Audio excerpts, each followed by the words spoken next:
Hey everyone, today I'm going to show you how to upgrade your WordPress PHP for your website.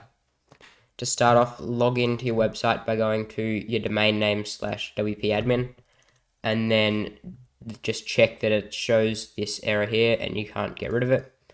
And to get rid of it, you've got to go to your website's domain name and then /cPanel. This will take you to your cPanel where you can log in to access your website files and stuff.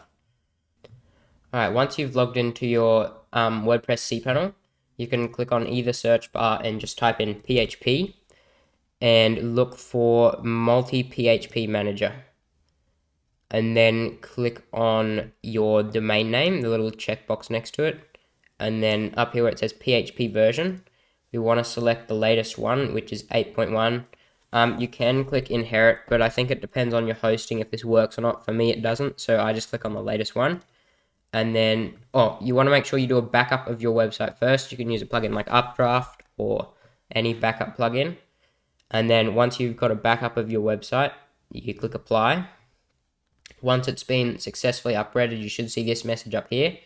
And you should see that next to your domain, it's got the latest PHP version. And if you go back to your WordPress admin, your dashboard, and refresh it, you should see that PHP thing has now gone, and you should be able to install plugins and fix whatever issues you're having before, hopefully. I hope this tutorial helped you. If it did, please like and subscribe, and if you had any issues, please make sure to comment them down below and I'll try to help you out.